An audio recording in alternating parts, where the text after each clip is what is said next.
Scene 1. A small sundry shop several steps below street level on a dingy side street off of Stuyvesant Street Square in Lower Manhattan. The name Bunner Sisters is visible in reverse on the cleanly washed window on the wall upstage. On the windowsill, a vase of artificial flowers, neat piles of scalloped flannel cloth, a wire hat frame holding 3 brightly colored bonnets, and several drawers of homemade preserves are displayed. Inside the store, a curtain closes off a small, cramped living quarter. Stage left, which is at rise, is dark. The vestibule guards the entrance to the shop. A counter parallel to the curtain runs a few steps from the vestibule to the apron. A small cupboard with drawers sits on one side of the counter. Household utensils and knickknacks are scattered all along the counter. 2 paintings hang on the wall behind the counter, stage right. A narrow, full-length mirror hangs in the corner of the store. Women's clothing, curiosities, and small furnishings are displayed all over. Miss Mellons, a pudgy chatterbox, sits behind the counter, absorbed in reading the Police Gazette. A sweater she has been knitting rests on the counter. Watch yourself, dearie. She reaches into her purse, removes a flask, takes a nip, and puts it back. Oh, didn't your mother teach you to sit like a lady? Oh, my God. Mr. Morgan, an elegantly dressed elderly gentleman, pauses at the vestibule. Bells jingle, announcing his entrance. A Mexican basket catches his eye. Miss Mellons shuts her magazine and hides it. She prints and then resumes her knitting. Ah, you must be Miss Bunner. Goodness, no. I'm just the upstairs neighbor, minding the shop. The sisters, bless their souls, are out, tending to their business. We help each other out, you see, but please, sir, have a look around. He walks about, examining some kimonos. He picks up a lady's fan, then a music box, which he listens to. We don't see very many gentlemen visiting the shops. Seldom one so finely dressed as yourself, if you don't mind my saying. I myself am a dressmaker, so I notice such things. Why, thank you very much for the compliment. I'm actually here on my wife's bequest. Knowing I was headed for the Academy of Music to buy tickets. For the opera? Oh, wait till I tell the sisters. I knew you were a gentleman, sir. She asked me to be sure to stop in at Bunner Sisters. Not so easy to find this narrow street, but a fine little shop it is. I should know. I own a few myself. Do you now? My wife is a regular here. That is, whenever she's in this vicinity. It's a bit far from Fifth Avenue. Ah, Fifth Avenue, is it? But she has not been feeling so well lately. Oh, I'm so sorry. She wanted some of your lovely handmade flowers to cheer her up. Ah, yes, one of their specialties. She brings the vase over to him. They have more in the back if you'll give me a minute. She disappears behind the curtain, then reappears with a large bunch. Miss Evelina Bunner, the younger sister. She's the one who makes the flowers, sir, and isn't this one a beauty? She's the artistic one, Miss Evelina. Mind you now, Miss Annalisa is artistic too, but mainly she handles the business side. She's the practical one, if you know what I mean, sir. They have a lot of customers from up your way. Some of them fancy shops on Madison Avenue. They resell the flowers, at a fancy price, mind you. Really? Well, I'll take these. 8, 9, 10. Let's make it an even dozen, why don't we? You'll wrap them up? Mr. Morgan picks up a metronome. He sets the pendulum in motion. I'm surprised to find this here. Oh, they get lots of things. Handiworks, harmonicas, them paintings on the wall. They go fast, they do. Mr. Morgan goes to look at the paintings. Miss Mellons resets the metronome, then closes it as the bells jingle. Annalisa, prim and sedately dressed, enters. She puts down the box she is carrying and goes behind the counter. Good afternoon, sir. This gentleman chose these lovely flowers. I was just about to wrap them up. Thank you for your help, Miss Mellons. Miss Mellons hides her magazine under the knitting and exits. Some lovely items. You have a fine eye for little details. Well, thank you, sir. I was just saying that my wife comes here often. Mrs. Morgan. Oh, yes, a very fine lady indeed. Is there something else I can help you with, Mr. Morgan? It's her birthday today. I was hoping to find her something special. Perhaps a nice scarf for Mrs. Morgan. We have some fine cashmere scarves just behind you. Very nice. Well, something she doesn't already have. With my wife, that's a real challenge, believe me. Have you seen those jackets just below the scarves? No, I haven't. Oh, nice. Very elegant. They're imported from Paris. Well, I'm a bit hesitant to buy something that might not fit her. Fully returnable, sir. Well, she's just about your size, I would say. Remarkably similar, as a matter of fact. I don't suppose. Well, could I ask you to try this teal jacket on, please? I'd be delighted to. Examining herself in the mirror. Now, how does this look, sir? Why, it's quite lovely. Yes, very elegant indeed. We also have this in beige. Your wife is quite fond of beige. Here's one that should fit Mrs. Morgan. And how does this look, sir? Yes, that looks quite nice. But I don't know which one to choose. They're both exquisite. Take them both. You won't be sorry. You can always return one later if you like. Yes, I think I shall take the pair, as a matter of fact. Perhaps I'm acting a bit hasty. You won't regret it, sir. I know Mrs. Morgan's taste. You are a very fine sales lady, Miss Bunner. Believe me, I know. Ah, yes, you own Morgan Fine Art Stores, I believe. As a matter of fact, I do. I've been admiring those pictures beside you. Are they for sale? They are, sir. May I examine them? She takes the pair down and places them on the counter. Very nice indeed. How much are you asking? $7.50 for the sunset. That's my favorite. And what, may I ask, do you admire about the painting? I never saw a sunset quite like that. Why, it almost seems unreal. You have a very good eye indeed. That's a fine copy of a Hudson River School. Is it? Well, sir, the flower girl goes for $6. Shall we say $10 for the pair? Whatever you say, sir. These should fetch considerably more in one of my stores. Could I ask what you paid for them? We found them on the street, sir. You'd be amazed at the things people throw at. Vases, knickknacks, the smaller items we take back here. Little elbow grease, and it's brand new. I'll wrap these up for you. Shall I send them? No, I have my carriage waiting. Very good, sir. That will be $27.90, Mr. Morgan. He pays. She hands him this change and the package. Please wish Mrs. Morgan a happy birthday from me. It's quite a coincidence. I was just out shopping for my sister. Today's her birthday, too. You don't say. Well, I hope you find shopping as rewarding an experience as I did. I found something she needs. Well, happy birthday to your sister. Thank you, sir. Stop by whenever you're in the vicinity. Thank you, and have yourselves a lovely evening. He exits. Anna Liza goes behind the counter and reaches for a small hand mirror kept underneath. She examines herself. She crosses to the curtain, parts it, and passes into the living quarter as the lights dim slightly. Scene 2. All creatures of our God and King, lift up your voice and with us sing. Hallelujah, hallelujah. Thou golden sun with golden beam, thou silver moon with softer gleam. Oh, praise him, oh, praise him. Hallelujah, hallelujah, hallelujah. As the lights come up fully, Anna Liza, wearing a black silk jacket, draws the curtain, exposing the cramped living quarters and back of the store, stage left. By the wall, stage left, is an oven, an icebox, a sink, a large bookcase, and a stand-up mirror. A three-quarters bed, a sewing machine, and a small dresser stand against the upstage wall. A table with 4 leaves, set for 2, is in the center of the space. Anna Liza walks over to the mirror, admiring herself as she sings, Hallelujah, hallelujah, hallelujah. She turns off the whistling kettle. She takes a pie out of the oven and puts it on the table and covers it. Next to one of the settings, she places a festively wrapped box. She turns the box every which way. I bought it in that little shop. You know the one. The bells jingle as Evelina, pretty and self-assured, enters the store. I'm home, sister. I was hoping you'd be home earlier tonight. I made you something special. It took forever at the dyer's, and I had to wait ages for the horse car. Well, wash up, sister. The water is boiling. Evelina washes at the sink. We simply must invite Miss Mellons for dinner. All she does for us. She's very nice. For a Catholic. Oh, Evelina. What about what you said last night?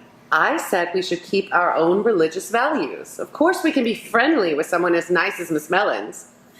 Mrs. Morgan's husband stopped in. Very refined gentleman. She's very nice. Did he buy anything? Spent nearly $30. Did he? Well, actually, it was more like 28. But at least we'll break even this month. Of all the days for Miss Mellons to be minding the store, I was so embarrassed. Why, Anna Liza, what in the world have you got your best silk on for? Why shouldn't I? I should like to know. Seems to me it's your birthday. Am I correct? Ain't we getting a bit old for birthdays? Ain't right. I've told you that 100 times, Evelina. Well, you use it. Well, at least I try to be careful when I'm with nice people. and I wish you would make more of an effort. Well, I wish you would be more careful about how much you spend with all our expenses lately. You hadn't oughtn't to say that, Evelina. We ain't so badly off. I guess you're just cold and tired. Come sit down while I take the kettle off. Evelina sits at the table, Why, Aunt Eliza, hiding her delight as she opens her present. how could you? She sets down a small clock and admires it. Well, now you don't have to run down to the square every time you want to see what time it is. Don't you now, Evelina? Yes, but... No buts about it. We've talked about getting you a clock ever since we sold Mom's good wristwatch. Sure is a beauty. Hear how loud she ticks? Tick, tock, tick, tock, tick, tock. Sounds like my sewing machine when I do the flounces. I was afraid you'd hear her as soon as you came in. Guess I was too tired to notice. Well, are you glad?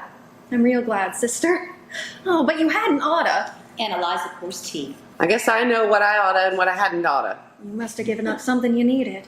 What do I need, I'd like to know? Don't I have my best silk? She slices the pie, giving Evelina the larger piece. No, you take this piece, sister. You know I can't eat that much. Well, if you're sure. Eating heartily. Simply delicious. It always is, sister. You remember those birthday parties we had for you in the old days with Mom and Pop? I sure do, sister. Mama would bake something special for me, at least till she died. And then you took over her baking and everything else she did for me. And on every birthday, Papa would say some special blessing just for me. Well, for you two. Well, he was a minister. That was his way. He taught us right from wrong, I reckon. Guess so. We didn't turn out to be such good Presbyterians like he would have wanted. At least I didn't. Well, we go to church, don't we? At least most Sundays. I suppose. And you still say your prayers at bedtime, They would have been proud of us, I like to think. even if we barely scrape out a living. Will you hush up, you hear? Now let's enjoy our celebration without you worrying all the time. They sit, listening to the clock tick away. Well, the clock is a comfort, and it's real pretty. But I hate to think what it must have cost you. I got it, dirt cheap. Go on. And I paid for it with my own money. Those baby clothes I've been sewing for Miss Mellon's customers. You swore you'd buy a pair of shoes with that money. Well, suppose I didn't want a pair of shoes. Did you ever think about that? My old ones are just as good as new. Now, Evelina, if you're going to ask any more questions, you're going to spoil all my pleasure. Evelina walks to the bookcase with the clock and tries placing it on various shelves. She brings it back to the table. Where'd you find it? I bought it in that little shop. You know the one, Evelina. You've passed it a million times. Across the square, right past the bakery. I saw it in the window and I stopped right in. The clockmaker, he is the nicest man. Oh, really? Asked him how much it was. Said I couldn't pay much, and he was very nice about it. Was he? He was just so kind. He said he's had his own hard times, and he understood. He was German, I guess, from the way he talked. Don't they have a lot of Catholics in Germany? Well, I didn't stop and suppose he was anything. You always said we shouldn't marry them, just like Pop taught us. Aren't you getting a little ahead of yourself? Aunt Eliza clears the table and starts washing the dishes. What did he look like, the clockmaker? Oh, pleasant looking, I suppose. And he talked real nice. He was real flattering, actually. He wanted to sell you something. Well, no, he just made me feel really good, the way he talked to me. He was very curious about our store. And Eliza Bunner, I do believe you are interested from the way you go on about him. Well, I don't know about that. Only know his name was Rainey. Saw it on the window glass. Herman Rainey. Herman. Was that on the glass? No, he told me. He told you? What else did he tell you? I don't see anything wrong with talking to him. He was friendly, so why not? Well, he told me he used to work at Tiffany's in the clock department. And 3 years ago, he took sick with some kind of fever, and they let him go. That's when he decided to open his own shop. It's a nice little shop, like ours.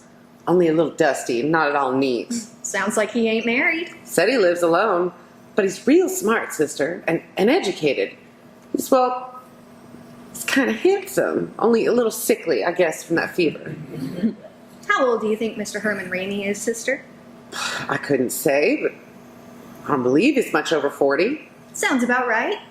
For you. Oh, for heaven's sake! Evelina picks up the clock. Well, for heaven's sake! It stopped ticking. Aunt Eliza takes the clock from her. She listens to it, tries to wind it up, shakes it, puts it down. She puts her hand up to her head. Oh, I'm feeling one of my headaches coming on. I'm wondering if your Mr. Herman Rainey is maybe not too... Oh, Evelina, you always think the worst. Why, I'll take the clock in tomorrow evening when it's slow. He'll fix it. Well, I'll be passing that way tomorrow afternoon when I do the shopping. I can do the shopping. Don't seem right. You having to get the clock fixed. No, I don't mind. You've got your hands full running the store. They prepare for bed. Annalisa kneels down in prayer. Evelina gets into bed as the lights fade halfway. Why, ain't your prayers a bit long tonight, sister? Scene 3. As the lights come up the following evening, Annalisa is in the shop taking inventory. Evelina is in the vestibule with the ingratiating Mr. Rainey. He puts down several packages he was carrying. Well, thank you for carrying my bags for me. My pleasure. Anyway, I go this way to store. And for fixing the clock so quick. I stop by in a few days. See if the clock's still run. Awfully nice of you. Well, good night, Mr. Rainey. Please say hello to your sister. Rainey exits. Toodaloo. The bells jingle. Evelina is all smiles as she enters and crosses into the apartment. She removes the clock from her bag. Annalisa crosses, sits down at the table, and writes in her account's ledger. Turns out there was nothing wrong with it. No? Just a speck of dust. At least that's what he thought. The clock ticks away. Want me to get dinner started while you finish up the books? Oh, you must be hungry. I'll finish up after dinner. Evelina puts the groceries away as Annalisa sets the table and prepares dinner. We've got the remains of that soup from the other night, and the bread's getting stale. I hate waste. Said he couldn't be sure. Who said? Mr. Rainey? He said he could never be absolutely sure about these things. Only time will tell. He's pretty funny when he wants to be. You still talking about the clockmaker? He showed me some beautiful clocks he's made. Real expensive ones. I think he's really nice. The kettle whistles. And I think he has a lot of talent. Annalisa, are you listening? Oh, wait till I turn off the kettle. The kettle stops whistling. And I don't believe he's 40. No sense you're getting all steamy for nothing. Picking up a jar of cherries. This belongs up front. Evelina crosses to the shop. Annalisa examines the wrinkles under her eyes in the mirror. She tries to smooth them out. Both sisters cross to the table. It seems that's settled. So let's sit down to our dinner. She pours tea and they eat. But he does look a little sickly. Yes, he does. I guess he's pretty lonely. Well, how do you know that? He as much as told me. Alone in the store all day. Well, at night he must go out. He must have friends. A man like that. I'm not so sure. You were right about his being educated. He was reading the newspaper when I came in, and he talked really pretty like he had some schooling. Well, said he'd come by in a few days. Here? Well, yes, to see if the clock is all right. I guess Mr. Herman Rainey wouldn't be sorry to spend an evening with some pleasant company, instead of spending it all alone in that poky little place of his. And another thing, he ain't Catholic. You asked him? Well, no, not directly, but from something he said. What? I don't remember exactly. Well, funny, you don't remember. Well, he told me an awful lot of things about himself, Annalisa. I can't remember when I knew he couldn't be Catholic. I think he would have told me the story of his life, if I had had the time to stay. Do you think Pop would have approved of him? I'm not sure that Pop would have approved of anyone.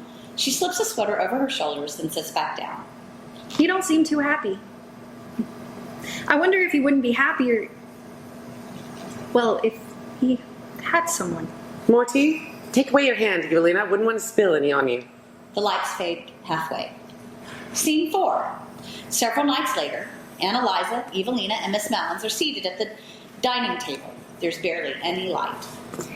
And when her bath water was good and ready, Miss Palmer, she gets into her tub, she does, and she gives herself a good scrubbing. Mind you, Miss Palmer is a working woman like myself and the two of you. She ain't got no maid, no husband. She's all alone. And just when she gets out all the soap off of her and she's ready to come out of the tub, she hears a faint knocking at the door. Who is it, she says, a bit frightened for the intrusion. Well, how do you know so much about what she said? Well, what would she say? Her in the tub all wet and everything. And when there's no answer, she gets herself out of the tub and starts drying off. This time the knocking gets a bit louder. Do you know that for a fact? Well, of course it was louder. If you was knocking at the door and nobody answered and you knew they were in. All right, they knocked. It was louder. Just get on with your story. So she wraps this towel around herself. Mind you, she had left her night things in the bedroom and she wouldn't want to go into the front door and they're all together. And she goes out in the hall and she sees the front door open, just a crack. And she looks all around and sees nobody. And so she freezes. Who's there? And she waits, and she looks around some more, and she calls out, a little louder, "Who is it?" And she waits some more. "Oh, you better come out, I got a gun." And when she doesn't hear anything else, she goes to the bathroom and tries to lock herself in, only she can't close the door fully. And she hears the front door slam shut, and the bathroom door creaks as it opens. Oh! Dear Jesus, you got us so frightened. And Eliza turns on the gaslight and then sits down at the table. Oh, and they found her body right there by the door, her neck strangled. Strange markings all over her body. Oh my. Well, I'm glad it wasn't any of us. Well, you can never be too careful, I always say. Evelina clears the table, and Eliza serves cookies. Delicious. Well, your whole meal was fit for a queen. How did they know all them details? What she said and everything? Well, they found her with a towel beside her. That was in the Police Gazette. So we know it was a true story, at least. Well, it is a good story in any event, and it scared the living daylights out of us, to be sure. Oh, the heebie-jeebies tonight. A little more tea? Oh, just a half a cup for me, please. And Eliza pours tea. I've got lots more stories if you would... That's quite enough for one evening. We won't get to sleep if you tell any more. Well, I wouldn't want you to miss your beauty rest, either of you. But there is one more thing I did here. It's for your own good. Do either of you ladies know about the opium dens? Opium dens? My goodness gracious. And Eliza sits back down. Well, they've got them all over. Hong Kong, San Francisco, London. Plenty here in New York. They got these exquisitely dressed ladies out sitting out in front. Charming ladies, mind you. Just sitting there? Or standing. Well, that's how you know where to go. The people who run these places, they can be really pleasant, they can. They take you inside. They take women too? Well, that's why I'm warning you. Some of these places, they're very fancy. They even take off your shoes for you. They let you lie down on nice sofas, lots of cushions, and when you're really comfortable, nice and drowsy from the aromas you're smelling, then they give you them long pipes to smoke.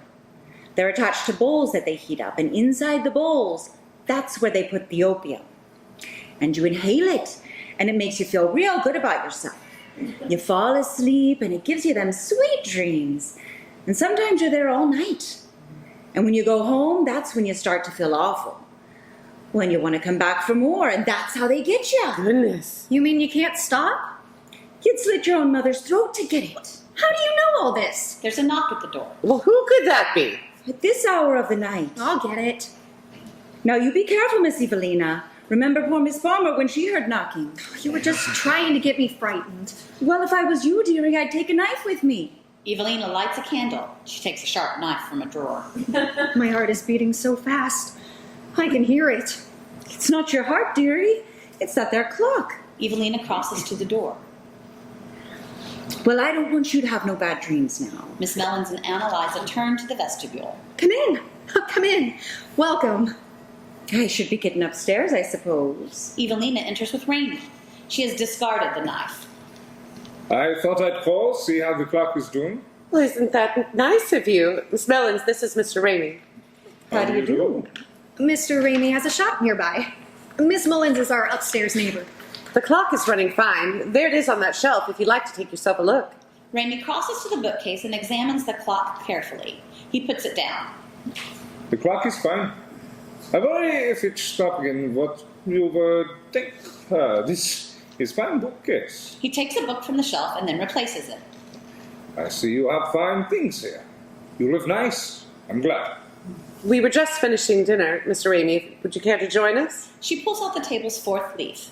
Evelina fetches a folding chair. Rainey sits awkwardly. Can I offer you an oatmeal cookie? I'm fine, thank you. I eat already. Well, then perhaps you might care to try a little brandy.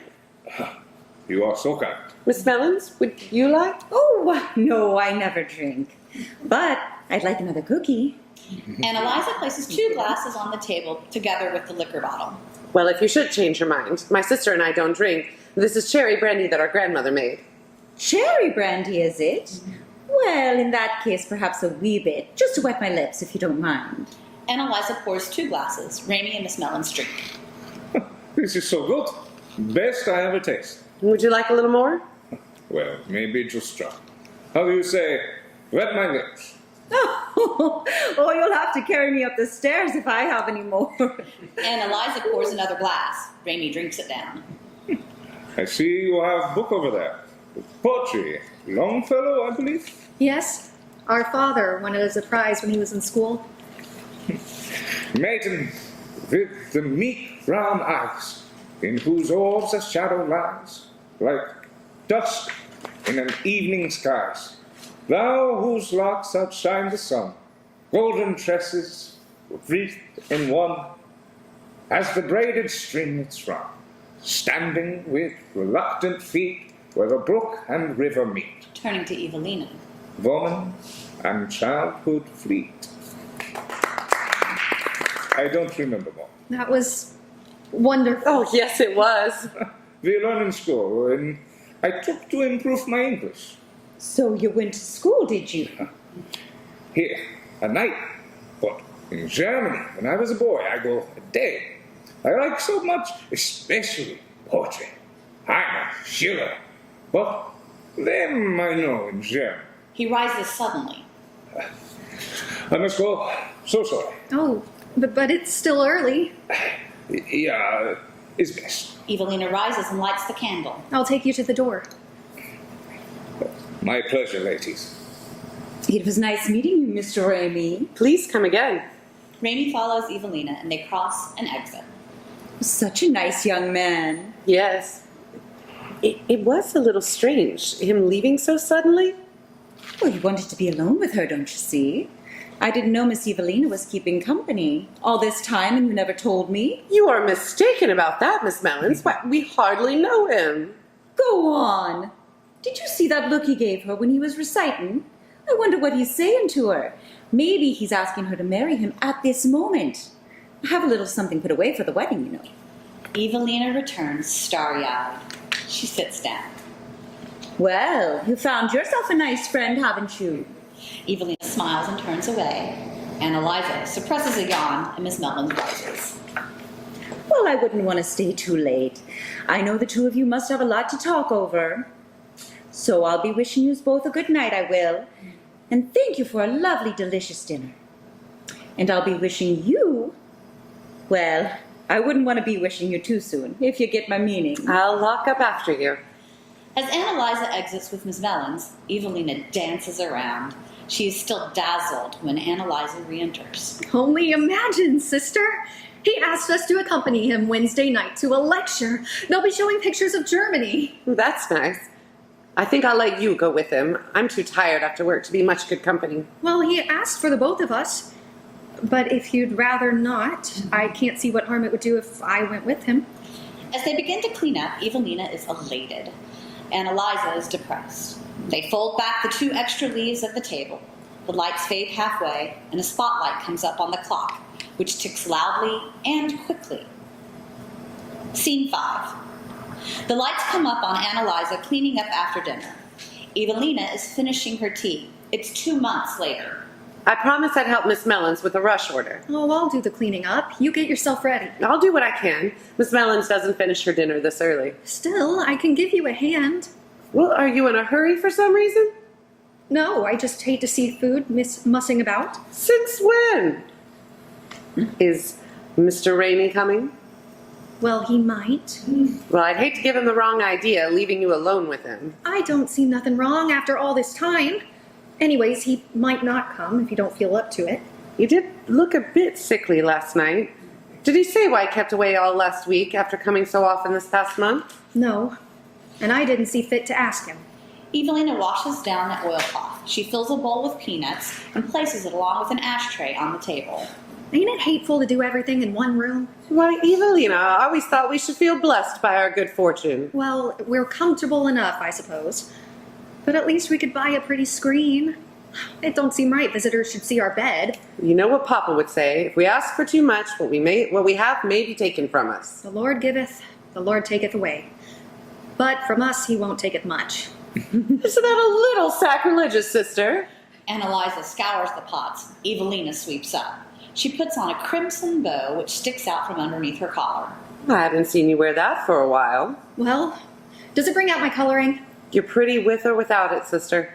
From under the bed, Evelina takes out her box of flower parts. She sits down and makes a flower. I thought you were going to do the scalloped cloths. I just got an inkling to do this. Sure is pretty, that flower. Yes, isn't it? You always know what's good. There's a knock at the door. I'll get it. She lights a candle and crosses to the door. Annalisa slips on a sweater and fixes her hair before the mirror. Amazing grace, how sweet the sound that saved a wretch like me. I once was lost, but now am found. Evelina returns with Raimi. Sister, it's Mr. Raimi. He says he is feeling better tonight. Good evening, Miss Bunner.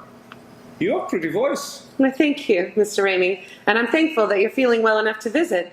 I'm sorry I won't be able to join you. Miss Mellons has a rush job, and I promised I would help. I understand. Annalisa exits. Won't you have a seat? Raimi sits down. Evelina sits across from him. They're awkward with each other at first. Raimi reaches for his pipe and then looks up at her. Yes, you may. And you are the only one we grant that privilege to. Raimi lights his pipe and he looks about. You make flowers, I see. Yes, I do. She brings over some flowers. They are so pretty. And you are so good at it. Thank you.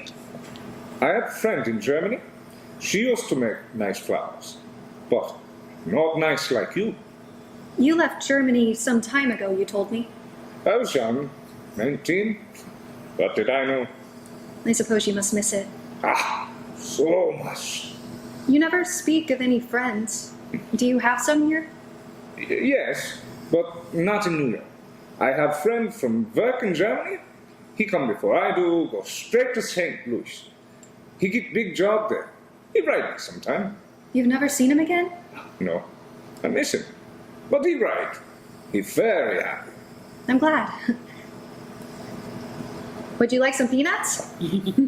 No, thank you. It's best I have nothing. This Sunday, if no rain, I would like we go see Riverside Avenue. Supposed to be nice. Where is that? By Hudson River. They build new park there.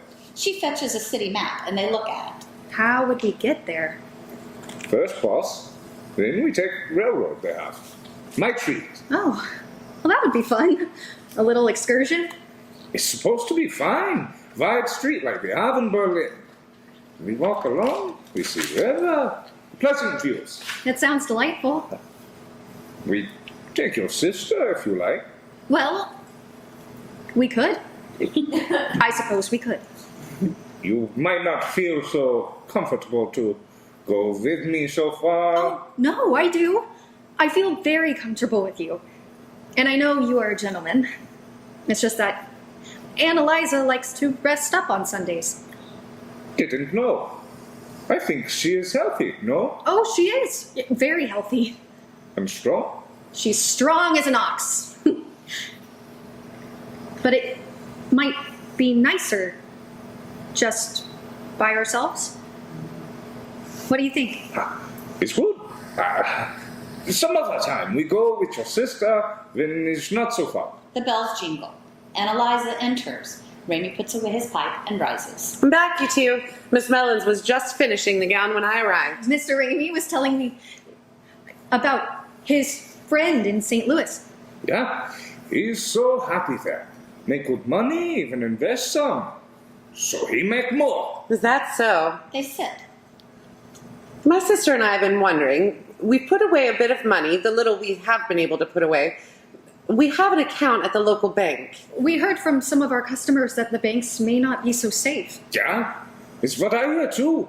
Some people lose money. Every penny. Oh, goodness. And bank, they pay almost nothing. Better you invest. But in what? We know almost nothing about investing. I'll find out for you. Would you? Oh, sister, I told you we should ask Mr. Raimi. We would greatly appreciate if you would look into this for us. After all, above all, we want something safe. Yeah, I find out. Rising and walking about. But it depends, you see, on how much you invest. Oh, I didn't know that. If you have more, you get better deal. Sitting. Yeah, that is how it is. Well, I'm afraid my sister and I have very little, just $200 saved in all these years. That is not so much. Is something the matter?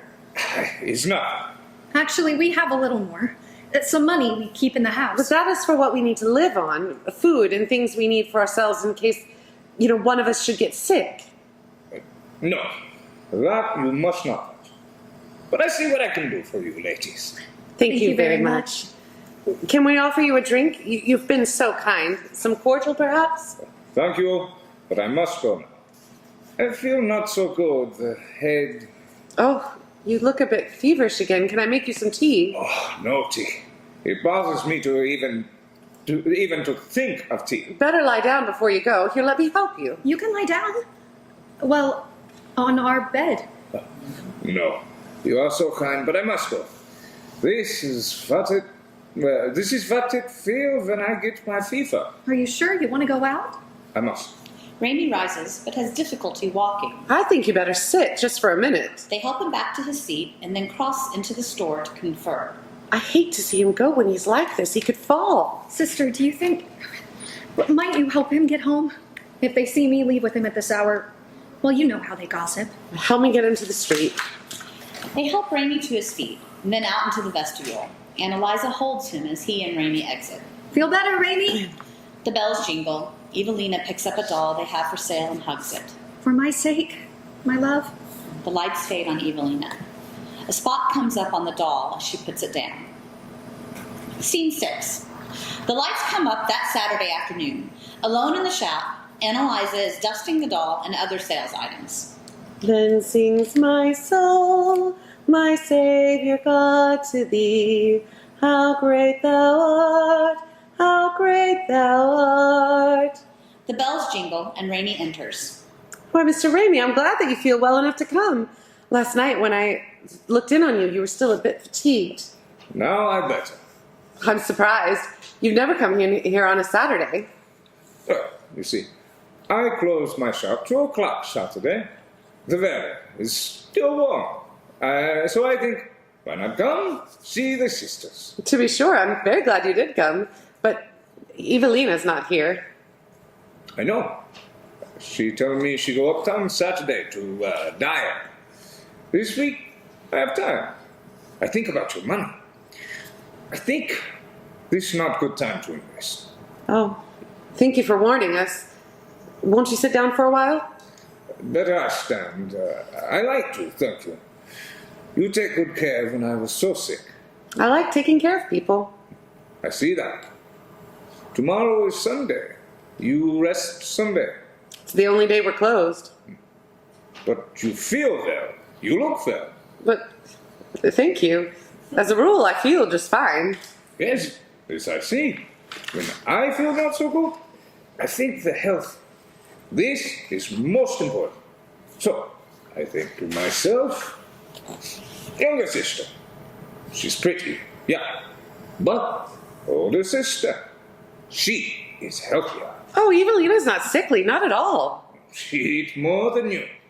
But that means nothing. I think about this much. I say to myself, Remy, older sister also pretty. And she will remain strong longer time. Miss Bunner, I might as well tell you why I come today. I want we should marry. Mercy, Mr. Raimi. I too lonesome. It's not good when man live alone. Eat nothing hot all day. Oh, no. And so much dust in my shop. Oh, my goodness, I know. He takes her hand. I wish you would take me. Me? Me? Yeah, I think so. Everything about you, Miss Bunner, it suit me right. And this is truth. Annalisa withdraws her hand. I don't know what to say. Maybe I don't suit you. Well, it's not that. From beginning, I think we suit each other. I always like quiet ones. No fuss, no bother. And you work so hard. But Mr. Raimi, I never thought about marrying. Why not? Well, the fact is I'm not as active as you might think, and I'm not nearly as pretty or spry as Evelina, nor as young. But you do the work, most of it. Oh, Evelina works just as hard. Anyway, I couldn't marry you, Mr. Ramey. I just couldn't. And I always thought, everyone thought, it was Evelina you wanted. She's bright and pretty and young. But you make mistake. And she said you were going to take her to the park tomorrow. Besides, I get these awful headaches frequently, and I can't do anything until they're over. This I did not know. I'm sorry to hear this. I'm very grateful to you for asking me. Believe me, I am. Thank you kindly. I'm sorry to disappoint you. Now, you don't worry about me, Miss Bunner. You have to suit yourself. Take care of your headaches. I hope this won't make any difference between us. Oh, my. No. We'd miss you awfully if you didn't come here. Evelina, especially. Miss Evelina, she have headaches? Oh, no. Well, very few. She hasn't had one for ages, and she isn't sick the way I am when I have mine. Well, I wish you a good day, Miss Bunner. Good day to you, Mr. Ramey. He exits, and Eliza takes the mirror from under the counter and admires herself. He asked me to marry him. Imagine, I'll have that to think about the rest of my life. Oh, I wish I was wearing my best black silk. The lights fade halfway as Aunt Eliza leaves the mirror on the counter. A spot comes up from the full-length mirror as she crosses to the store window. Scene 7. The lights come up on the narrow full-length mirror. It is Sunday afternoon several weeks later. Aunt Eliza is trying on a bonnet. She puts it back on the hat rack and the windowsill. The bells jingle. She crosses and unlocks the door. Miss Mellons enters. Goodness me, dearie. How is everything? We haven't had a little chat in ages. So this morning, when I was cleaning up after my breakfast, I says to myself, Mary Louise, that's my Christian name, let's go and see how the sisters are doing. Whenever I run into you, you're always so busy. Let me get you a chair. Fetching a chair from the back. And pardon me while I tidy up. For the last month or two, thank the Lord, my business has picked up. By leaps and bounds it has. Good for you. I've had to hire a young girl who's willing to work for very little, mainly for what she can learn. And it looks like I'm going to have to hire another one. Tell me, how is your sister doing? I don't see her around much on the weekends. She's with Mr. Ramey. She fetches a broom and a dustpan. So she still sees him, does she? As a matter of fact, she's been with him since early this morning. A boat trip to Coney Island. Won't have many more days like this. A boat ride, is it? Well, you wouldn't get me on one of them boats if you paid me. Too crowded. Too crowded, too rowdy, and altogether unsafe. Why ain't you heard about them accidents they've been having? Mr. Ramey said it was safe. Safe? The criminal elements that go on them. Well, I'm sure Evelina will be safe with Mr. Ramey. Oh, I wouldn't want to worry you. She's got herself a fine gentleman friend. But some of them ladies... Well, you haven't heard about the young innocents who get on them boats. And the young hooligans they're with that suggest they stroll around where it's less crowded. I'm sure you know what they have in mind. And they find some small corner they do where there's no one around. And young miss is persuaded to give him a kiss or two. No harm in that. And maybe a squeeze. Oh, and before you know it, she's given away the store. No, dropping it. And when he's gotten what he wanted all along, he leaves her. And then she's got to find her way back to the dock on her own, often without car fare. But I wouldn't worry about Miss Evelina. At least she's got herself a good man in Mr. Ramey. A man who can recite fine poetry. And even if he isn't taking his good old time, even if he is taking his good old time, what he's waiting for, I would like to know. Maybe the long boat ride will give him the opportunity to do the right thing by her. The right thing? What, Miss Mellons, what are you suggesting? I ain't suggesting nothing, Miss Bunner. But a young man such as Mr. Ramey and a young woman such as Miss Evelina seeing each other all this time, well, goodness me. They've had the time to go off by themselves, not a soul to bother them, and do whatever they want in this world. Miss Mellons, do you think for 1 minute that my sister... But I ain't thinking nothing, Miss Bunner. I'm only giving you a little much-needed advice, if you get my drift. But then if she doesn't marry him after all, you got to learn what it means to be alone. They'll be just across the square. The clock. Tick. Tock. Tick. Alone. Tock. Alone. Tick. Alone. Tock. Still, I suppose it won't be quite the same. No, it won't. But you'll get used to it. Oh, look at the time. Well, a good day to you, Miss Bunner. Good day, Miss Mellons. Miss Mellons exits. Upset, Annalisa busies herself preparing supper.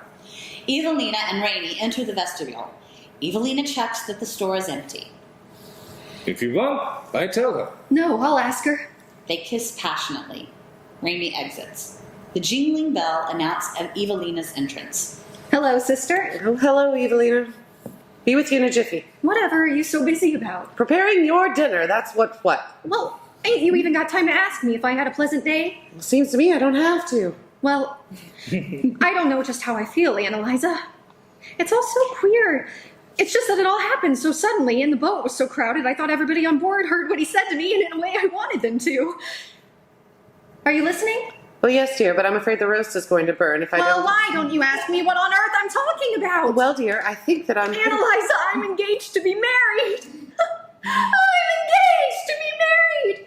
And it happened aboard the boat, so there. I wasn't really surprised. Only somehow I didn't think it would happen today. As the boat was leaving the dock at Coney Island and everyone was waving and shouting and holding on to their hats, Rainey suddenly took my hand. Oh, sister, my heart was beating so fast I thought it would burst. The clock starts ticking louder and louder. It is joined by the metronome and the sewing machine, competing with Evelina's speech, which seems to go on interminably. I knew what was coming, only he couldn't seem to get it out, and I can't remember what he actually said. Of course, I didn't say yes. I told him I'd have to think about it. Oh, Annalisa, are you as happy for me as I am? Yes, sister. Yes, of course. I'm happy for you. Evelina, what about Remy's fevers? He might be sicker than we realize. You may have to take care of him all of your life. Oh, no, he's told me about the fevers. He said he's always had them. He's seen several doctors. Has he? And they say there's nothing that can be done. They last a few days, then he's all right. Evelina pulls Annalisa to her. They kiss. They hold on to each other tightly. You won't mind it if I have to leave you? The clock pounds away. Annalisa holds her head, which feels like it's going to burst. It's all happening so fast. Oh, he was offered this wonderful job. That's wonderful. In St. Louis. St. Louis? That's so far. His friend recommended him. Only he has to begin next week. How can you go so soon? What about the wedding? He's going tomorrow to check the train schedule. But he said there'd be time for a simple celebration. But how- People.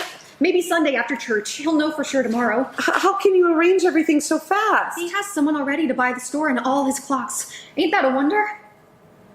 Sister, do you think I could have my half of our savings? He thought we'd need all the money just to get out there and set up house. He'll start working right away, which will help. Of course you can have your share, but Evelina, this whole thing sounds incredible. Oh, sister, I know it is, but I want it so badly. I want to be with Rainey, and he needs my help. It would seem he does. A spot comes up on the clock, which ticks louder as the lights fade halfway. Scene 8. Crossfade to the sewing machine, which picks up on the cadence of the clock. The lights come up at the following evening. Annalisa sits holding a wedding dress as Miss Mellon stitches it. I've been keeping it up for Miss Evelina. Oh, she'll look so pretty. We can't afford anything this elaborate. Oh, never mind you, dearie. This will be my present. As a lark one Sunday while you was out, I had Miss Evelina try it on. And wouldn't you know, she's practically the same size as the intended bride, poor thing. A truly tragic story. You do seem to specialize in truly tragic stories. This young woman, she was all set to marry her young man. He was a looker, that one. Well, the week before their wedding, she goes to visit her maid of honor, her best friend, mind you. And she walks in, and what does she see? Her bridegroom together with her maid of honor doing... Well, I don't have to go into any further details. No, you do not. No. That sort of thing happened to my cousin. A friend of hers was seeing this guy, and out of the blue, he turns around and asks my cousin to marry him. She says no, of course, and so he turns around and asks that friend to marry him. Oh, men, they're all alike. And now my cousin is wondering if she should warn her friend. Oh, I wouldn't. It happens all the time. Till the last moment before they tie the knot, men want to try their hand with every Sally Smith or Betty Brown they happen to come across and see if they can do a little better, you know. If this friend of your cousin was to refuse the guy because he looked around before he was attached, why, she'd have no one left to marry. Anyways, the dress is ready for Miss Evelina to wear, save for a few last-minute touches. Evelina and Rainey enter the vestibule. You know what you said. Yes. Evelina waits for him to kiss her, but he exits without doing so. The bells jingle. Announcing Evelina's entrance, she crosses and sits down wearily. Goodness, Miss Evelina, you look half dead. I suppose Mr. Ramey hugs and kisses you too much. It would sure tire me out. Well, maybe not. Maybe we ought to put away the work for tonight. What Evelina needs is a good night's rest. I'll hang up the dress. She walks Miss Mellons to the outside door and locks up, then returns to the back room. Evelina is seated at the table with her head cushioned by her arms. My sister, I thought you'd be undressed after all this time. With great care, Annalisa prepares the dress to be hung up. What's wrong? Just about everything. The dress falls. Annalisa picks it up and brushes it off. Now, Evelina Bunner, are you going to tell me what's the matter? He's got to leave Thursday. He's got to be at work Monday morning. What about all them fast trains they have now? They're for them rich folks. Ramey's got to go third class. And them cars can sit idle for hours on end. They don't tell you that in their flyers. The railroad agent was real nice. He told Ramey to leave Thursday. He still wants to marry you. Oh, of course. Then we'll fix it up at the church for Wednesday. That ain't what's wrong. He ain't got enough money to take me along. What about the $100 from our savings? It ain't enough. And didn't he sell his store? He's got very little. They took advantage of him, knowing he had to leave so soon. But he must have got something. Not enough for the two of us to live on. Why not? He's going to be earning right away, isn't he? They don't pay that much when you start out. But they pay something. Lots of newlyweds skimp at first. He said he'd be too worried about me. They promised him a big raise if they find his work satisfactory. And meanwhile, you're here and he's there? He'll send for me as soon as he gets on his feet. That don't sound right. Ain't my idea of a marriage. Ramey knew this when he asked you. He didn't know what it would cost to get there and get settled. Seems to me he might have figured better. Oh, Aunt Eliza, I want to go with him so bad. Let's get ready for bed. We'll talk about it in the morning. You know I won't sleep. How much do you think you're going to need to go with him? Ramey went over and over the figures 100 times. How much? At least another $100. Sister, that other $100 is all I got to live on. I know. Sobbing, Evelina undresses. Annalisa kneels in prayer. After a beat, she rises and crosses to Evelina. I was going to give you my half of the money anyway after the wedding dinner. That's a surprise. Oh, sister. He'll pay you back. He's a hard worker. A good worker. We both know he is. Go to sleep, sister. Tomorrow, first thing, go tell Ramey he's got his $100. The sisters embrace. And God bless the two of you. Blackout. End of Act 1. Act 2, Scene 1. A Saturday night, several months later, the bells jingle as Annalisa enters the dark store. She reaches up and disconnects the bells, then crosses and lights a gaslight. A wily junk man enters, lugging 2 folded tables. He places them against the counter. You don't stay open late on a Saturday? Not anymore. The junk man exits and returns with 6 chairs. Where would you be wanting them, ma'am? Toward the center, I suppose? You can move some of the merchandise to make room. He sets up a table with 3 chairs around it. I don't know where in God's name I can put the rest of the stuff in my wagon. I thought there'd be more room. Well, stack up the rest in the back. When one table sells, I'll bring out the other. You got a lot of stuff, ma'am. Some of it ain't bad. That's a nice bookcase. Very sturdy. He crosses to the back room. Is this where you live, ma'am? It is. He crosses back into the store, shaking his head. You can't put it all in there, ma'am. And it's already tight in here. But you've sure got some pretty things. Only one problem. They're not selling. People go for this kind of stuff. Wouldn't mind some of these things myself. We were doing all right when my sister was here. They'd see her things in the window, and once inside, they'd look around, wind up buying other things. But she married and moved away. How long ago was that? A few months. It don't help that I have to close up for an hour or two every few days to pick up what I need. Customers don't like seeing a closed store. What if fine counter. This sure would be nice having a cup of coffee in a place like this. Frankly, ma'am, your place is gonna look more like my junk shop when I unload. All clutter, no charm. Now, if you could make it look like a cafe, you know something, I could help you out. Miss Mellons enters. Oh, pardon me for butting in. Well, what in heaven's name is going on? Oh, I passed this restaurant getting all spruced up, and I thought I could touch up these tables and chairs they're getting rid of and sell them. And this nice gentleman was there with his wagon. Why, you are always one for picking up off the street. Well, dearie, you'll have your goods to bring in another table. And I'm thinking, with this nice counter here, she's got the setting for a fine little cafe. That's not a bad idea. She's a great cook, let me tell you. There you go. Do you bake, ma'am? Does she bake? As good as that bakery across the square. Better even. You should taste her cookies. Well, the way things are going, I might just as well sell cookies. But I don't know the first thing about running a cafe. Well, the first thing in any business is to keep it simple. Start small. Maybe coffee and donuts. If that works, add something. Me? I like a hard-boiled egg first thing in the morning. That's simple. Well, there ain't another cafe this side of the square. Tell you what, ma'am. Get rid of your larger items. They crowd up your space. I could take them off your hands if you like. You could set up another table in the center. I've got all the bar stools you need out in my cart. Your music boxes, your jars of preserves, your scarves, display them on the side. Next thing you know, you're in the restaurant business. What about dishes?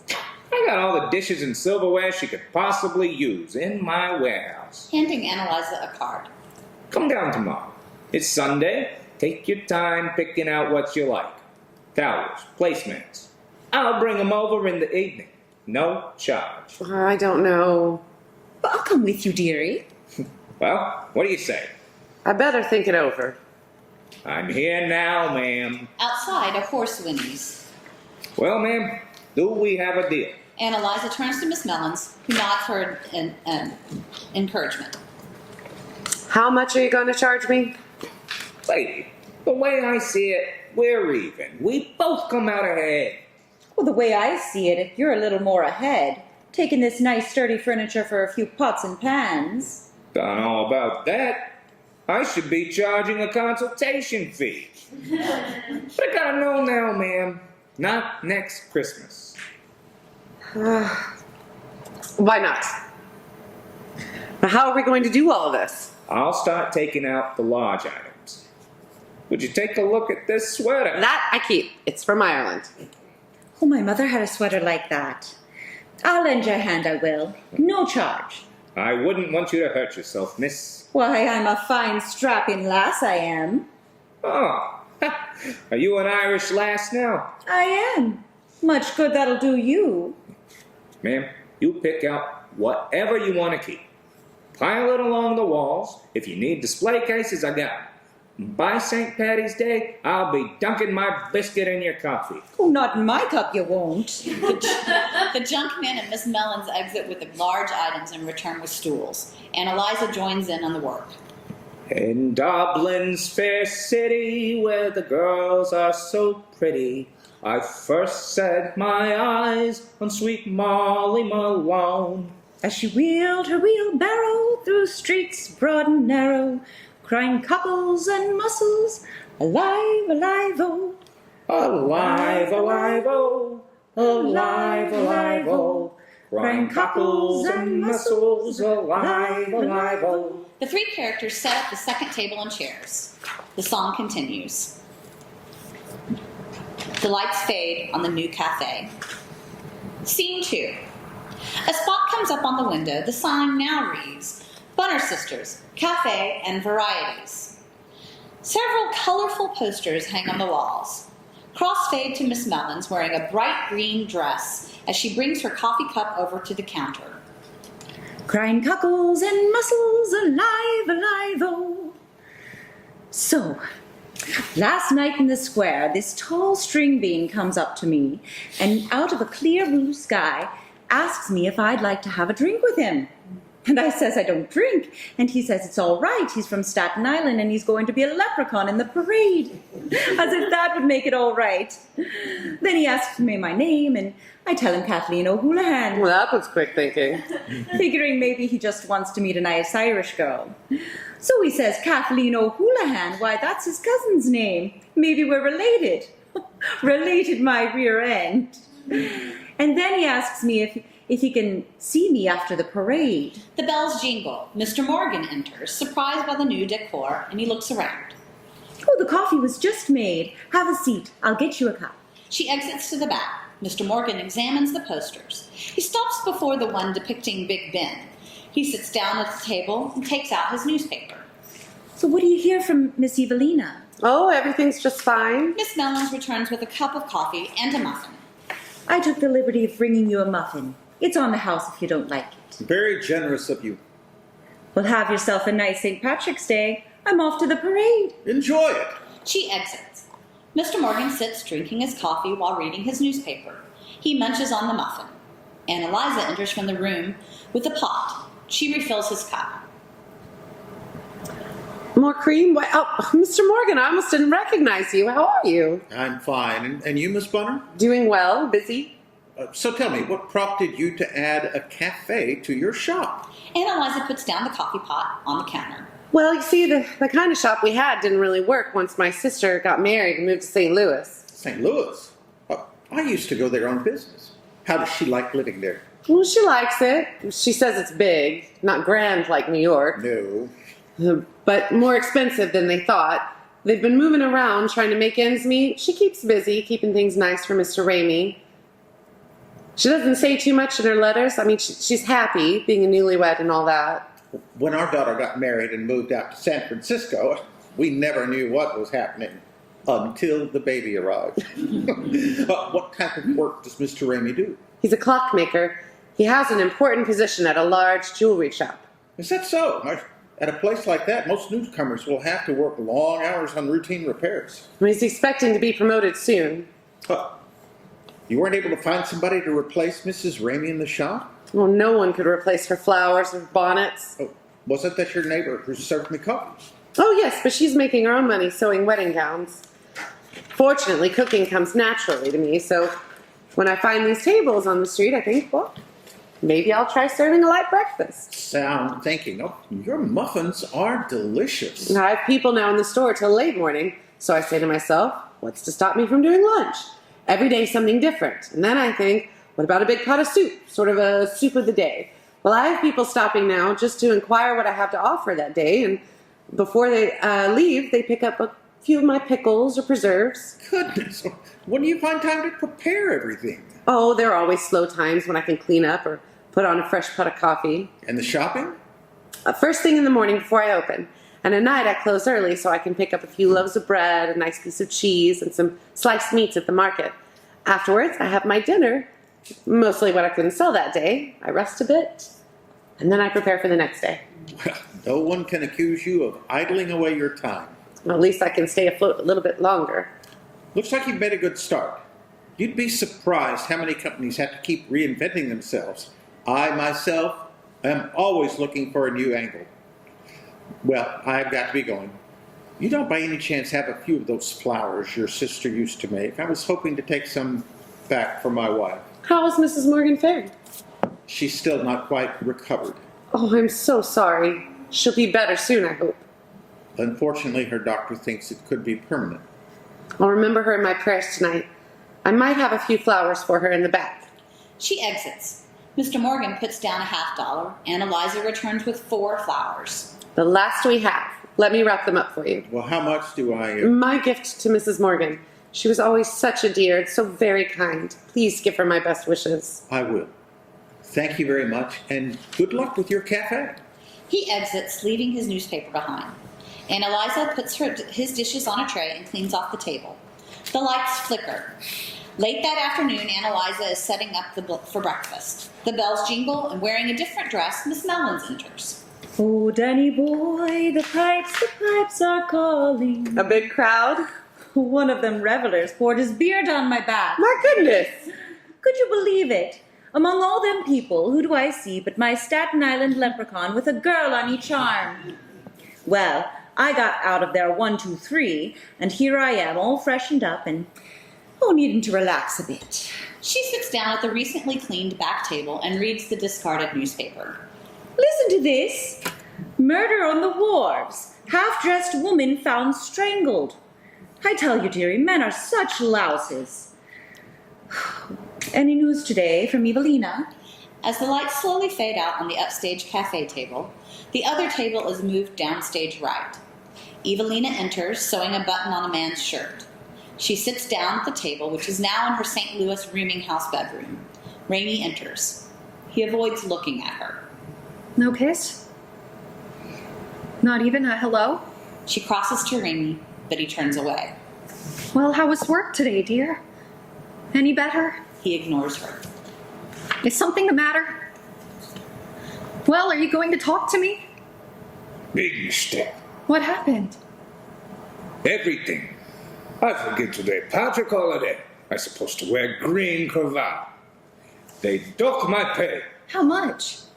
$3. Well, that's more than a day's pay. They can't do that. What do they do? That's terrible. You poor dear. She hugs him. He releases himself and he walks away. They put me on second floor. I don't see customers. I like sometimes to talk to them. You work so hard. Things will change, you'll see. Why you always say that? You know about there? Big mistake. From first day they cheat me. No pay like in letter. Take off for this, take away that. Give me just routine repair job, like beginner. It will get better, dear. How it get better? One boss leave, other boss take over. He was, especially to me. Why to you? Not just me. Everyone hate him. Did you speak to Fritz? He say nothing he can do. He also unhappy. Leave soon. Go to California. Good jobs there. Won't I go with him? How? We have no money left. You right, sister. She gave us everything she has. Ha!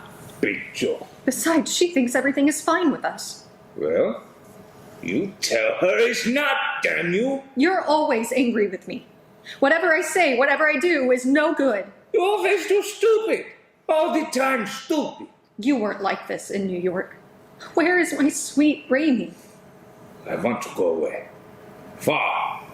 California, maybe. I'm tired of all this moving, Rainey. The trip from New York was a nightmare.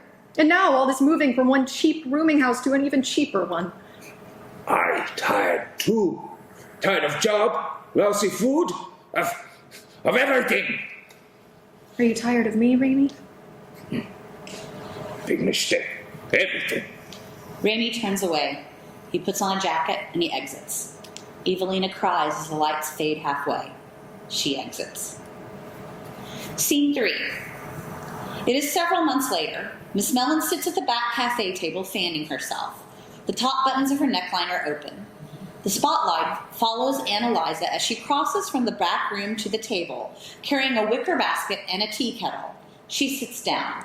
Would you prefer something cold to drink? Oh, I'd like a nice cup of tea on a hot summer day. Ann Eliza pours tea, then brings the kettle over to the counter. You don't mind having dinner in the cafe? I'm just too exhausted to clean up the apartment. Oh, I don't mind. It's nice and cheerful in here. Help yourself to a sandwich. Turkey or provolone? Miss Mellon shuts her eyes and puts her hand in the basket. She picks a sandwich and unwraps it. Oh, provolone. So it's Italian night at the cafe. I wouldn't mind a little of that minestrone you served for lunch, if you still have any. Soup's finished. Bringing over 2 pies. Now the lemon meringue I bought at the bakery this morning, the rhubarb I made. Miss Mellon tries the lemon, then the rhubarb. Uncertain of which she prefers, she repeats the trials. She is still not quite sure, so she tries again. Yours is better. And Eliza serves her a large slice of the rhubarb pie. We didn't do so well with the sandwiches today. You said that last night, too. And the night before. You think it's that new cafe? What else? It was all going smoothly until they opened. Now I don't know how I'll get through the summer. In the business world, you never know, dearie. I used to have maybe 1 or 2 sandwiches left. Now it's more like 10 or 12. I wind up giving most of them to beggars on the square. Thinking about lowering my prices. Well, your prices are low enough already. Try something else. I did. I tried serving platters of egg salad with a nice garnish and had to throw most of it out. Try serving your chicken salad. What are you having to eat, dearie? I have cheese most every night. Turkey will be a novelty. You don't happen to have any of them small pickles you make? No, they go fast. But I put up a new batch. Crossing to check them. Not ready. Oh, that's all right. I'm not fussy. Anna Liza brings several over. Miss Mellons devours one immediately. Evelina was always fond of my pickles. Any word from her? Nothing. How long since she last wrote? Not since Easter. I'm scared to death. Well, did you try writing the jewelry store? I did, twice. They never answered me. What about Ramey's friend? The one who got him the job. Might you have his address? He went to California to seek his fortune. Do you think Ramey might have gone with him? Oh, Evelina would have written if he did. Well, what about that gentleman who bought Ramey's store? He said he'd let me know if Ramey ever writes. Another sandwich? Don't mind if I do. Oh, they're so delicious. Well, why ain't you eating, dearie? Lost my appetite. Some more tea? I'll get it. She pours tea for them and then sits back down and eats her sandwich. So where was it again where Ramey worked before? Tiffany's. I've written them, but they said it was too long ago to find anything on him. Too long ago? My rear end. Maybe they didn't want to tell you why they let him go. Ramey said he was out sick too much. Well, maybe that wasn't the whole story. Will you pass the mustard, please? The star's nearly empty. She fetches another jar from under the counter. I could go to St. Louis to look for Evelina myself. And what about the cafe? We're talking about my sister. Well, have you got enough money to get out there, I'm wondering? I've managed to save a little, maybe $30. Well, that's not going to get you there and back. Would you like another sandwich? Oh, no, I couldn't. I wouldn't even know how to go about looking for her. I suppose I could go to the police. Well, you're better off hiring a detective. Them Pinkertons are all over. You could make arrangements here, and you could be earning while they do the work. How much do you think they might want? Well, they ain't cheap. About $20 a day, plus expenses. That was in the Police Gazette. Eyeing the sandwiches. Well, I suppose I could lend you the money, being it's for Miss Evelina. So it's likely to cost $100, do you think? At the very least. More likely $200. Taking a sandwich. I'll cut this in half. And if I were you, Miss Bunner, I'd think twice before taking on a debt like that. Better to let things take their course. You'll be hearing from her one of these days, I have a hunch. Miss Mellons help clears the table, then exits. The lights fade slowly. The lights come up in the St. Louis table. It is several months later. Wearing a robe, Evelina has fallen asleep sitting at the table. She awakes as Ramey enters in an overcoat. It's after midnight. Ramey, where were you? Ramey stumbles. Evelina helps him keep his balance, and he pushes her away. Ain't you gonna answer me? Who the hell are you? Who am I? For God's sake, Ramey, I've been putting up with your nonsense 6 months now. He trips. She helps him up. You've got to get a hold of yourself. Where were you again? What you care? How are you going to get up tomorrow? Go to work. I don't go nowhere tomorrow. What are you talking about? Did something happen at work? Did something happen? Nothing happened, damn you. They just... they let me go. They let you go, Ramey? Why? How are we going to live? I don't give a damn. Ramey, go to bed now. And tomorrow, go and promise them that you'll work hard from now on. Ask, beg if you have to for one more chance. That do no good. How do you know? They give me last chance. Today. Your last chance? Ramey, what did you do? Nothing. I start work. Before I know, I sleep. I don't understand. You don't understand. You don't understand? You saw how I was in New York. You were sick for a week? Sick. Ramey approaches her, looks her in the face, and then throws her down on the floor. Sick? You dumb broad. You don't see nothing. What? Opium. Oh my God. You take...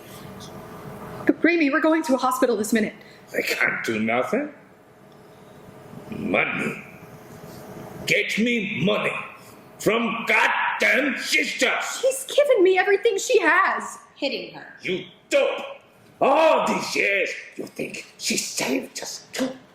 Annalisa wouldn't lie to me. Write her. Tell her I leave you if she don't send everything. She will send it. Raimi, she don't have any more. No, Raimi, please. He whacks her across the face. No more, please. Then you get me money. How? Go out in the street. You want me to beg? You little fool. With your looks, you won't beg. Raimi, how could you? How could you ask me? I'm your wife. I love you. If you love me, then you do it. Evelina breaks into hysterical crying. He approaches her. Final. Stay away from me. He pushes her. She stops herself from falling. My God, Raimi, and I was just going to tell you. Don't tell me. Just do it. You ain't pure no more. Raimi, we're going to have a baby. Oh, baby. Ah! What good you do me? He hits her across her breast and pushes her down. She starts to scream. He kicks her hard and then exits. The lights fade halfway. Evelina exits. A few days later, Annalisa is wrapping sandwiches for the following day. The bells jingle. Annalisa lets Miss Mellons into the cafe. Well, dearie, have I got news for you? About Evelina? Yes, it's about Evelina. Is she all right? Well, I wouldn't mind a cup of tea while I tell you what I heard. Miss Mellons sits down at the back table and makes herself at home. Annalisa brings in tea and a basket of brownies. She sits down at the table and pours 2 cups of tea. So, Well, dearie, this woman comes up to my shop and tells me she wants to order a wedding gown. Her daughter has just gotten engaged, so I show her a few samples and we start to talk, and one thing leads to another, and before you know it, she tells me she's from St. Louis. So I tell her about Evelina, and all this, it happened about a month ago, mind you. and you never told me. Well, I didn't want you to be disappointed if I couldn't find nothing. Well, anyway, it seems her nephew is a reporter on the St. Louis Dispatch. And he went and checked into the morgue and into the city hospital. And that's where they have the charity ward, you know, which is where someone without money, such as Mrs. Raimi, would go if she was sick. Well, dearie, she ain't sick and she ain't dead. How ain't that something? Well, I am grateful to you for taking up all that trouble, Miss Mellons. But did he find out where Evelina is and how she's doing? Well, I don't know as he did, but still, I thought you'd like to know that things ain't as bad as you might have thought. Oh, don't look so disappointed, dearie. You'll be hearing from her soon. We can only assume that all is well, God willing. Yes, thank you very much, Miss Mellons. It is certainly a relief, I suppose. Would you like another cup of tea? Oh, no. But I'll take a sandwich if you got one. The lights fade halfway. Annalisa and Miss Mellons exit. The St. Louis table is removed from the stage. When the lights come up again, it's 2 months later. Downstage, Evelina is asleep on the street, wrapped in a blanket. She looks all disheveled. She awakes, shivering. She tries to make herself presentable. A kind stranger enters, and she approaches him. Mister, can you help me out? Don't bother me. Oh, please, mister, don't be like that. You look like such a nice man. He walks on silently. Mister, I'm so hungry I could faint. I'm sorry, miss. I really got to be getting home. I wish I had a home. Please, just a couple of bucks. I'm not going back to your room if that's what you're getting at. Oh, no, I'm not one of those girls. I'm just trying to get back to New York. That's where I'm from. I'm desperate, mister. I'd like to help you. How do I know you're telling the truth? Mister, I am. I'm a minister's daughter. My sister and I had a shop off Stuyvesant Square Where's that? near 14th Street. Is that so? What can you tell me about 14th Street? I don't know. Well, it's such a busy street. Oh, that's where they have the opera house, you know, the Academy of Music. What are you doing out in the street? My husband hurt me so bad they had to take me to the hospital. Next thing I knew, I had my baby. He lived just one day. Does your husband... He's gone. I'm so sorry. Oh, good riddance. Tell you what, I'll take you to the station. If we hurry, you can catch the last train. I'll buy you a ticket and something to eat. Mister, you're saving my life. Mind you, I'm going to sit with you till that train leaves. Thank you, mister. And God bless you. God bless you. Evelina and the kind stranger exit as the lights fade. Evelina goes into a coughing fit off stage. Scene 4. A few days later, when the lights come up, the tables and chairs are piled up in a corner. Annalisa, alone in the cafe, looks tired and depressed. As she sweeps the floor, the bells jingle. Miss Mellons enters with a small Christmas tree. They threw this in for practically nothing. I thought it might cheer you up. Was thoughtful of you, as always. Oh, I'm in a big rush. I've got to meet an important customer, so I'll be wishing you a Merry Christmas, dearie. Merry Christmas. Miss Mellons exits. Annalisa crosses to the back room. The bells jingle. Miss Mellons returns. Oh, I nearly forgot. I had a little extra tinsel I thought you might like. She places the bag of tinsel on the counter and exits. The bells jingle again. Miss Mellons re-enters. And a Star of Bethlehem. Annalisa returns to the cafe with a box of Christmas ornaments. She begins to feel more relaxed as she decorates the tree.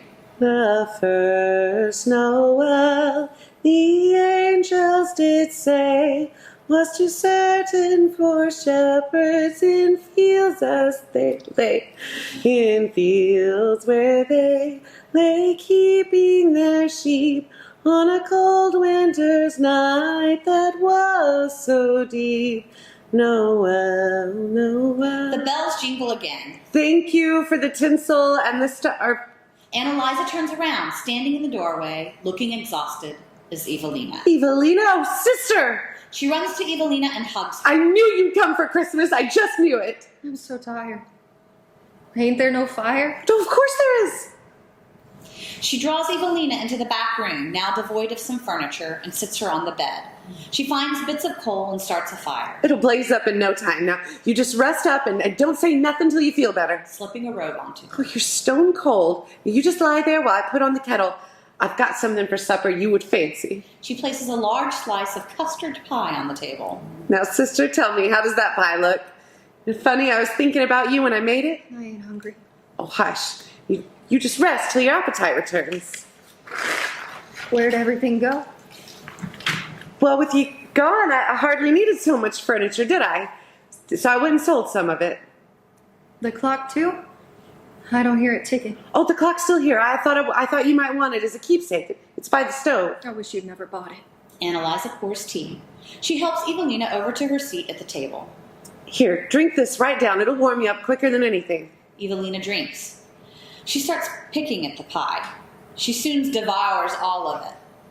Annalisa places sandwiches on a platter. These are Swiss. I have salami in the icebox. No, I ain't hungry no more. Getting back into bed. I'm still cold. Where's our old comforter? Oh, it was so hot and heavy I could never sleep under it, so I sold that too. What happened to our lovely little shop? It was your flowers and bonnets that made it lovely. Looks like you've had to pawn things. Well, I've been through worse. I've been in hell all this time, Annalisa. Sister, don't tell me yet. It's just so sweet to have you with me again. I gotta say it. You don't know what it's like. Evelina, why didn't you write? Why didn't you send for me if things were so bad? Too ashamed. Too ashamed to write your Annalisa? Evelina starts to cough. She feels chilled. Annalisa removes the robe and covers her with a shawl. Lay down under the blanket. You'll catch your death. You think dying frightens me? You don't know what I've been through. The very first day when we got to St. Louis, The lights flicker. coughed so bad no one would sit next to me on that train home. Annalisa covers her with some coats. She holds her and hums Brahms' lullaby. She rocks her to sleep as the lights fade away. Scene 5.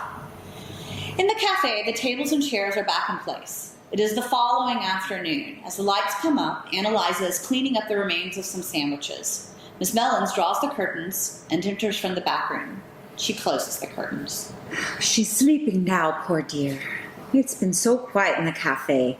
Like a morgue. 3 customers the whole lunchtime. Hardly pays to keep open. Well, that ain't good. And it ain't good what I seen in the back. She looks mighty sickish, poor dear. She could hardly talk. Been with her a goodly time. Well, she had some things she wanted to tell me. But it took her all this time to get it out, what with all the coughing. What did she want? Well, I can't rightly tell you. Ain't I her sister? Well, she made me take a pledge. Something she didn't want me to know about. You'll know soon enough. Putting on her coat. You should send for the doctor. Do you think she's that sick? Miss Bunner, I'm very worried about her. So am I, but a doctor. Look, if it's the money you're concerned about, She hands Annalisa several bills. I'll go fetch Dr. Allen. You can pay me back when things are better. God knows when that'll be. I never borrowed a thing my whole life. Well, you're going to need money for medicine and nutritious foods for her. I'll see to it the doctor comes right soon. Miss Mellons exits. The lights flicker. Annalisa draws the curtain and enters the back room. She puts the kettle on and toasts some bread. As she approaches the bed, Evelina starts to cough. Annalisa arranges her covering. Did you get a little sleep, dear? Would you like to try and sit up? I don't feel as I'd ever get up again. But don't you talk like that, Evelina. You're only tired out. I thought I'd feel better when I got home. Maybe you'll feel better when your cough gets better? Well, my cough will get better, but I won't. Hush, Evelina. Does your cough still keep hurting as much? I don't see there's much difference. Well, Miss Mellons went for the doctor. Ain't no use sending for the doctor. Hush now. And who's going to pay for him? I am. Annalisa brings over a tray with tea and toast. Don't this tempt you, sister? Well, I'll set it down by your side whenever you're ready. Annalisa brings in dirty dishes from the cafe. Will it bother you if I clean up some? Miss Mellon said you wanted to ask her something. Is it something you don't want to tell your own Annalisa? That's all right. Got your own private life, I guess. The bells jingle. The kindly Dr. Allen enters the cafe. Hello there, it's Dr. Allen here. Thank you for coming. Annalisa ushers him inside and leaves him with Evelina, shutting the curtain as he leaves. She wipes down the cafe table and counter and sets up for breakfast. I bought it in that little shop. Well, you know the one, Evelina. You passed it 1,000,000 times. The clockmaker? Why, he's the nicest man. The lights flicker. Dr. Allen comes into the cafe, closing the curtain behind him. He sits down on a counter stool. His face is gray. Miss Bunner, the best thing you can do for your sister is to let me get her a bed at St. Luke's. You mean the hospital? I know how devoted you are to her, but Mrs. Ramey can be better provided for over there. You really don't have much time to look after her here and run your business as well. There will be no expense, you understand. You think she's very sick? Yes, she is very sick. Will she recover? There's always hope. You think she's going to die? But we never say that. They're very skillful at the hospital. Mrs. Ramey would have every chance. What is it? Your sister has had a hard time lately. Her lungs are, well, they're not good. I'd rather keep her here. What other time she's got left? I don't advise that.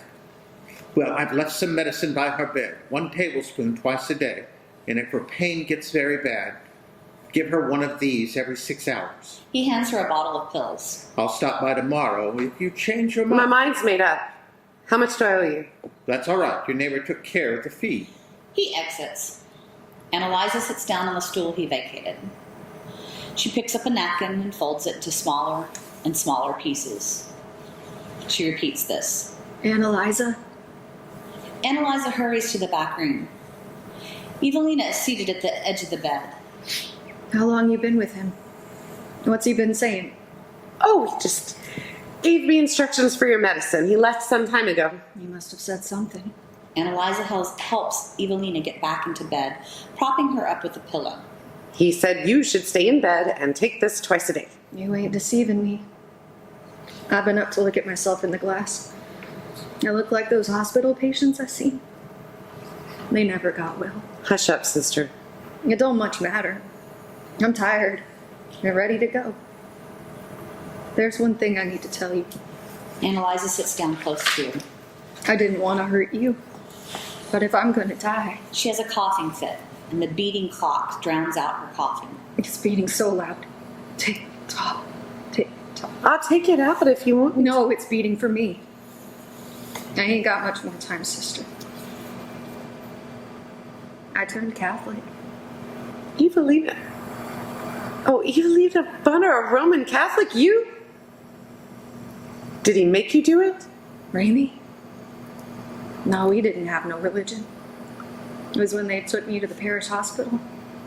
I was in anguish. It felt like time stood still. But the sisters were so good to me. The priest used to come and talk to me, and he told me things that kept me from going crazy. Oh, Evelina, how could you? When the baby was born, I saw right away he was going to die. Father Thomas came and christened him so he would go to heaven. I called him Edward. Like Papa. Yes, like our Papa. And after that, I had to be a Catholic. Don't you see? No, I don't see. I've got to be where little Eddie is. They sit in silence. I asked Miss Mellons. She's sending a priest. Annalisa, you don't hate me? Oh, Evelina, I could never hate you. The clock beats, louder and louder. I ain't got much longer. The lights flicker. Annalisa has dozed off. She awakens with a start as the bells jingle. I'll go and see. Annalisa crosses to the door. A comforting priest enters. She ushers him into the back room and then leaves him with Evelina, shutting the curtain behind her. She sits down on a stool and bursts into tears, listening to the ticking clock. The lights flicker. The clock ticks, slower and slower. The priest draws the curtain and enters the cafe.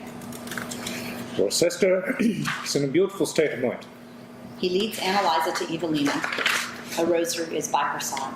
My sweet baby. Evelina closes her eyes. The priest checks her breathing, then covers her face with a cloth. As the lights fade to black, Annalisa bursts into tears, and a prayer is sung. Ave Maria, gratia plena, Maria, gratia plena. Scene 6. A week later, when the lights come up, we see that all the furnishings have been removed from the cafe. A circus poster alone remains on one of the walls. The curtain shuts off the back room from our view. Annalisa, in a black dress, and Miss Mellon stand facing the empty space.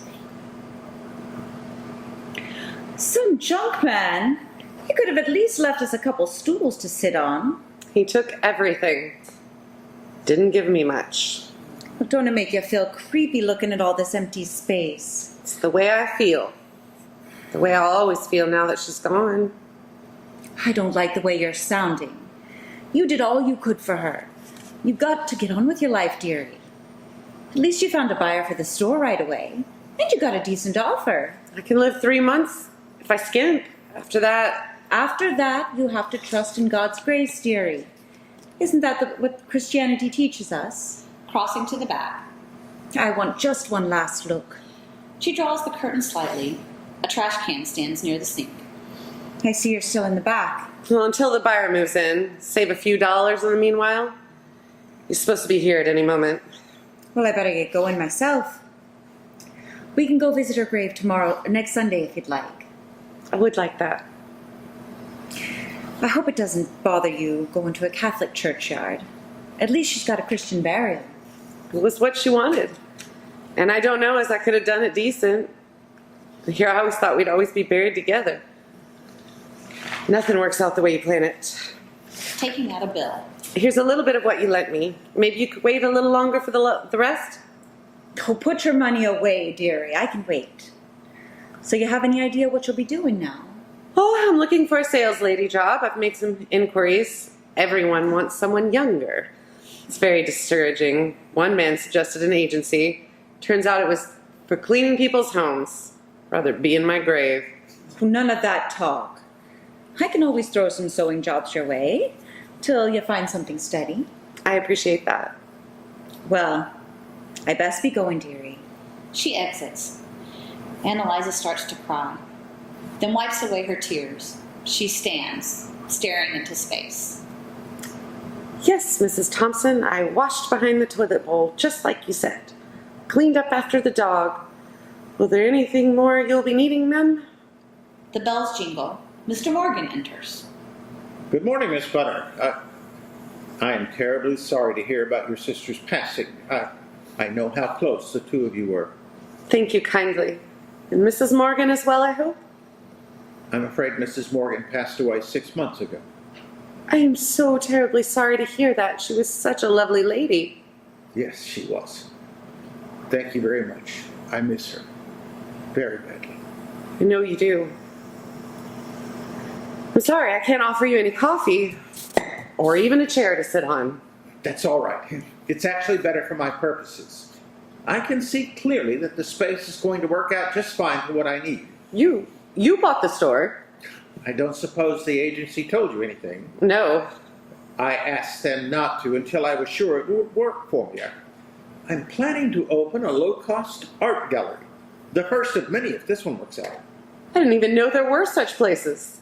Well, there aren't, as far as I know. This is going to be an experiment. Affordable paintings. This is the perfect location. Lots of artists nearby who need to sell in order to eat. Lots of ordinary people who come around here looking for bargains. The way I see it, people will be flocking here to pick up original paintings at bargain prices. I'll make some money. Everyone will be happy. Well, I wish you the best of luck. Actually, I liked this space the first time I came here. I hope you're satisfied with my offer. Oh, yes. Thank you very much. Oh, good. Then we can sign the papers this afternoon. Tell me, Miss Bunner, are you planning to take a trip now that you're free of your responsibilities? A little vacation might be just what the doctor ordered. After Mrs. Morgan died, I took a trip. Did me a world of good. Perhaps someday. I thank you for your suggestion. Do you mind if I look around a little? Oh, please, go right ahead. Mr. Morgan crosses to the poster. He stands, admiring it. Nice. Very nice. Well, just something to cheer me up a bit. Found it in the trash. Well, it keeps drawing my eye to it. Not worth anything, mind you, but still, it's awfully nice. He draws the curtain to the back room. Why, I see you still have your things in the back. Oh, I'm terribly sorry, sir. I'll have everything out this afternoon. You don't have to worry. Well, no trouble at all. I was just thinking of moving a few pieces of furniture in later this week. I could postpone that if it's more convenient for you. Oh, no. I'll move my things out. Tout suite. Merci bien. It's just that young women who will be managing the store will be coming in tomorrow morning. We're going to be doing some planning. Oh, I don't want to be in your way. Miss Bunner, do you mind if I ask you just what it is you're planning to do? Well, Mr. Morgan, I was planning to look for a job. And you've been living here in the back? Yes, I have, sir. I see. Mr. Morgan walks about, examining the back room. He removes a tape measure from an envelope and tosses the envelope into the trash can. He measures various places around the store. Miss Bunner, if you don't mind my speaking bluntly, I don't think you're going to find a suitable position very easily. Not many establishments are willing to consider a woman, period. And those that are willing to are generally looking for, well, shall we say, someone in her early 20s. I myself just hired someone slightly older than that, a woman who's finished a rigorous training course at the Pennsylvania Academy of the Fine Arts, one of the finest schools of its kind in the country. Miss Crawford has a very impressive arts background, and from what I have seen of her, I have every reason to believe her capable of picking up the necessary administrative skills. But she doesn't really have very much sales experience, like, say, you have. I am wondering, Miss Bunner, if you would consider staying on here, keeping the books, managing inventory, and helping her close sales. What do you think? Sir, I know nothing about art. I'm fully aware of that, but you have a good eye, good taste, and you're an entrepreneur. You started a business from scratch, revamped it, and kept it going as long as you could. Well, thank you very much, but I'm afraid it would be... Nothing to be afraid of. You'll have to play a secondary role, of course, to someone, well, a bit younger. Well, I'm quite used to that, sir. To pay at first, not buy. Might be a little less than you were hoping for, but we could raise that in a little while if you're half as good as I think you're going to be. Miss Crawford is awfully enthusiastic about her art studies. She specialized in the Hudson River School. Taught me a few things I never knew, and I'm sure she'd be delighted to have you as her student, so to speak. So, Miss Bunner, what do you say? I don't know what to say. Well, say yes. Tell you what, you can keep staying in the back for a while. It'll be cramped, mind you. You'll have to bring in a smaller bed and table, of course, and you'll be sharing your living space with some of our paintings, those not on display, and with various supplies, etc., etc. Not too much room for you, nor much privacy. Oh, I wouldn't mind that, Mr. Morgan. So, is it a yes? Yes. Yes. Well then, shall we say $8.50 a week to start? The hours are long, but you don't have far to travel. Thank you. You don't know what this means to me. Oh, I think I do. Well then, 9 o'clock tomorrow morning. I'll be here with Miss Crawford. Have a nice day, Miss Bunner. He exits. Annalisa stares after him. And she starts to sing. Amazing grace, how sweet. She stops abruptly, crosses, and then tosses the clock into the trash can. Blackout. End of